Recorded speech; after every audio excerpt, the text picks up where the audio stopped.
Greetings, YouTube. Joe here with Culination Media, and welcome back to another episode of The Legend of Zelda Ocarina of Time. This is episode number 60. And in this episode, we begin right where we left off, back at the Temple of Time after warping here from the Desert Colossus, and we're going to meet up with Sheik, who has some things to tell us. As for this episode, it's going to be a very short episode. We're just going to go through all of the cutscene stuff and the talking and the storyline revealing stuff. In this episode, probably be about 10 minutes, maybe a little bit less, and then the next episode we're going to head off to Ganon's castle. Alright, let's jump into this. Another unknown legend of the Triforce passed down by the Shadow Folk, the Sheikas. Like Impa. So, yeah. Impa's awesome, I love Impa. Alright, so we have a cutscene here. If you would seek the Sacred Triangle, listen well. And of course the Sacred Triangle is the Triforce. The resting place of the Sacred Triangle, the Sacred Realm, is a mirror that reflects what is in the heart. Well, that makes sense.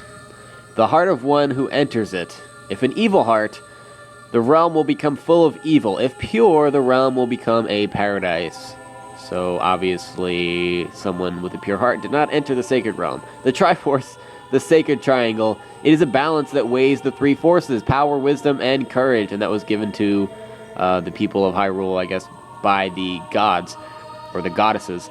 If the heart of the one who holds the Sacred Triangle has all three forces in balance, that one will gain the true force to govern all. So that's the ultimate power that Ganondorf is after. But if that one's heart is not in balance, the Triforce will separate into three parts: power, wisdom, and courage. Only one part will remain for the one who touched the Triforce. The part representing the force that one most believes in. So obviously Ganondorf only has the Triforce of power. If that one seeks the true force, that one must acquire the two lost parts. Which explains why he's after Princess Zelda, right? Those two parts will be held within others chosen by destiny, who will bear the Triforce mark on the backs of their hands. So apparently this legend came true. I guess it's not that much of a legend, is it? Well, that was awesome, Sheik. 7 years ago, Ganondorf, the King of Thieves, and also the King of Evil, used the door you opened in the Temple of Time and entered the Sacred Realm. Which I assume is how he got the Triforce of Power to begin with. When he laid his hands on the Triforce, the legend came true. That's what I was just saying. The Triforce separated into three parts. Only the Triforce of Power remained in Ganondorf's hand. But apparently that was enough for him. The strength of the Triforce of Power enabled him to become a mighty, evil king. But his dark ambitions were not satisfied. They will never be satisfied. His thirst for power is unquenchable. I thought I made up a word there, but I didn't. Ha! To gain complete mastery of the world, Ganondorf started looking for those chosen by destiny to hold the two other Triforce parts. The one who holds the Triforce of Courage is you, Culination, and we knew that already. But, yeah, we're pretty courageous. And the other who holds the Triforce of Wisdom is the seventh sage, who is destined to be the leader of them all.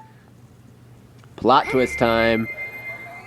Sheik has the other Triforce part, but Sheik is actually not Sheik after all. Sheik is a secret identity for... Yep, you guessed it. Princess Zelda. It is I, the Princess of Hyrule, Zelda. It's been a while, Zelda, hasn't it? I apologize for meeting you in disguise, but it was necessary to hide from the King of Evil. Please forgive me. No! You are not forgiven. Smite. The goddesses will smite you. On that day, 7 years ago, Ganondorf attacked Hyrule Castle. Yes, I remember very well. It was a long time ago, but our memory is good. I saw you as I was escaping from the castle with my attendant, Impa. Yes, and you threw the Ocarina of Time into the water, and I had to go swim down there and get it, because you just can't throw to save your life. I thought I should entrust the Ocarina to you. I thought that would be our best chance. Well, I guess you were kinda sorta right, kinda sorta not right at the same time because you screwed things up. As long as you had the Ocarina in your possession, I thought Ganondorf could never enter the Sacred Realm. But in fact, it was me with the Ocarina of Time that allowed him to enter it. Something I could never expect happened. And what was that? After you opened the door of time, the Master Sword sealed you away in the sacred realm. Yeah, it sealed me away for 7 years because apparently I was not old enough to become the hero of time yet. Your spirit remained in the sacred realm, and then the Triforce fell into Ganondorf's hands. He went on to invade the sacred realm. Ganondorf had become the evil king, and the sacred realm became a world of evil. All of this is an unfortunate coincidence. Yes, very, very unfortunate indeed. Thanks for pointing that out, Zelda. Look how sad she looks, too. She looks incredibly sad. I passed myself off as the Sheikah and hoped that you would return. I waited for 7 long, long years. Now, she had managed to evade Ganondorf's capture for 7 years, though, so that part's pretty good. Good work. And now you are back. The Dark Age ruled by Ganondorf, the evil king, will end. The 6 sages will open the sealed door and lure Ganondorf back into the sacred realm. Well, that is sneaky of them. He's going to bait Ganondorf. I will then seal the door to the sacred realm from this world. Thus, Ganondorf, the evil king, will vanish from Hyrule. But somehow I just don't think it's going to be that easy. In order to do this, I need your courage again. Please protect me while I do my part. And here's a weapon that can penetrate the evil king's defenses. The power given to the chosen ones. The Sacred Arrow of Light. And this is yet another weapon that I wish so badly that we received earlier in the game, because it's an amazing, amazing weapon, and we could have had some practical uses for it throughout the game and through a lot of the temples as well. Same thing with the ice arrows. And even the fire arrows. I feel like we got the fire arrows a little bit later on in the game as well. But that's okay.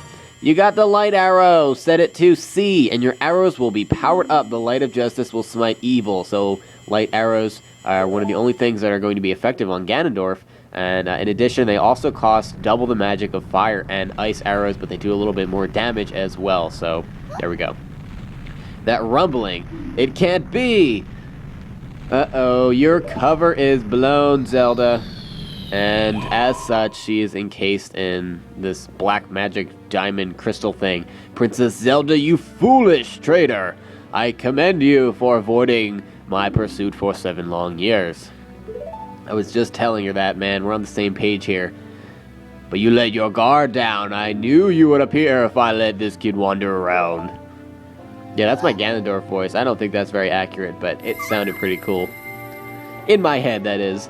My only mistake was to slightly underestimate the power of this kid. I'm not a kid anymore. I was a kid 7 years ago. It's in the past. No, it was not the kid's power I misjudged. It was the power of the Triforce of Courage.